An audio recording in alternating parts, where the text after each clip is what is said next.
নতুন করে সৌদি আরবে চালু করেছি। বেকার বসে থেকে লাভ নাই, পাশাপাশি জবের পাশে বেতন পাই আমরা সীমিত। তো আমি যদি পাশাপাশি একটা কাজ করে উদ্যোক্তা হইতে পারি, তাহলে এটা আমাদের দেশের জন্য গর্ব।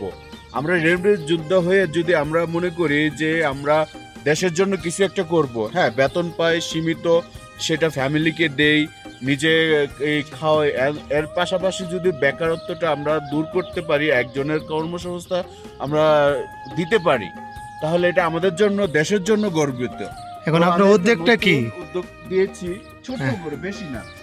আমার মানে কফিলের দিয়ে আমি বসে থাকি বিকালবেলা, হয়তো শখে হোক আর ব্যবসা বাণিজ্য হোক, আমি মাত্র 20টা মুরগি দিয়ে শুরু করেছি। আচ্ছা, আপনার মুরগিগুলো দেখি তাহলে একটু। মুরগিগুলো দেখেন আপনারা, খুব সুন্দর করে সুন্দর একটা ঘর বানাইছে, এই ঘরের ভিতরে মুরগিগুলো পালতেছে।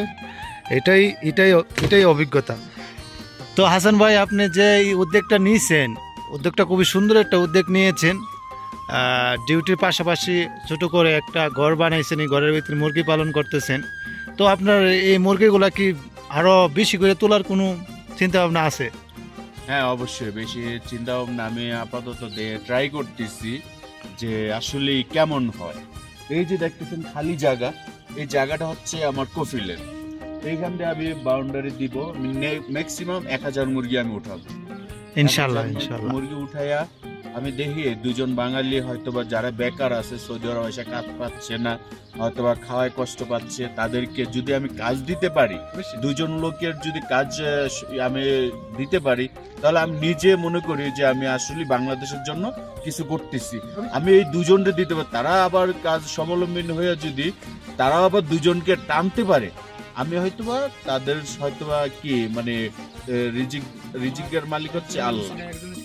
আমি একজনের উসিলায় যদি তাদেরকে মানে তাদের ফ্যামিলিটা সচ্ছল চলতে পারে, ওকে, আমি তাদেরকে দুজন লোক রাইখা আমি তাদেরকে দিয়ে দিব তাদের হাতে।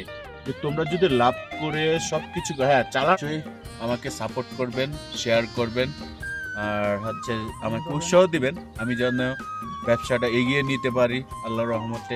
আল্লাহ যেন আপনাদের আমাকে সফল উদ্যোক্তা বানায়। ঠিক আছে, ওয়ালাইকুম আসসালাম।